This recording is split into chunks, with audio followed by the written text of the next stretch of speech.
အားလုံးမင်္ဂလာပါဒီကျွန်တော်မိတ်ဆွေတို့ share လုပ်ပေးရတဲ့အကြောင်းအရာတော့ကျွန်တော်တို့လူတွေအားတွေမှာအများသားဖြစ်လုပ်ရတဲ့အကျင့်ပေါ့နော်ဒါကတော့ကျွန်တော်တို့ဒါလူရဲ့ habit လို့ခေါ်တဲ့ဘယ်နည်းကောင်းလဲပေါ့နော်ဘယ်နည်းကနေကောင်းလဲဘယ်နည်းကနေထူးလဲဘယ်နည်းပို့ပြီးတော့ကိုယ်နဲ့တင်လို့လဲပေါ့နော်တခုကိစ္စရလို့တစ်ခါကြရင်ကျွန်တော်တို့တွေက traditional ဒါတော်တော်များများနေရာတွေမှာတော်တော်များလူမျိုးတွေမှာရှိပါတယ်ကျွန်တော်ဒီ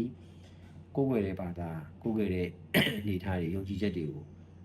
ကျွန်တော်သူများနဲ့ပတ်သက်တဲ့ကိစ္စတွေကိုကျွန်တော်အလေးနဲ့ထားရလို့တယောက်ဖြစ်တဲ့ကြောင့်ကျွန်တော်မစော်ကားဘူး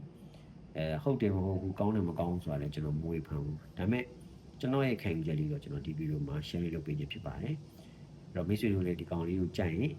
နဲ့တင်တိုက်လုပ်လို့ရတယ်မကြိုက်ဘူးဆိုရင်ပယ်ဖျက်လို့ရပါတယ်ဒါကတော့ဘာလဲဆိုရင်ဘယ်နည်းကောင်းလဲလို့ကျွန်တော်မိမယ်ကျွန်တော်နဲ့ပတ်သက်တဲ့သူတွေကကျွန်တော်နဲ့ဒီဥစ္စာပေါ့နော်ဒီဘယ်နည်းကောင်းလဲဘယ်နည်းကဘယ်နည်းထူးလဲလို့နေ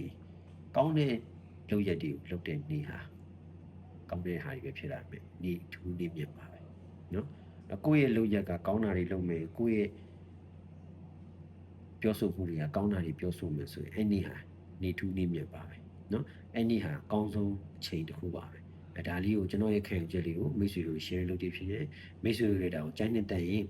ဘယ်နေ့မှဘယ်ရက်မှ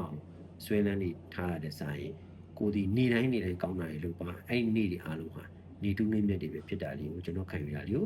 မိတ်ဆွေတို့ share လုပ်ပေးဖြစ်ပါတယ်ကျေးဇူးတင်ပါတယ်နောက်ဗီဒီယိုမှာပြန်လည်ဆုံတွေ့ပါမယ်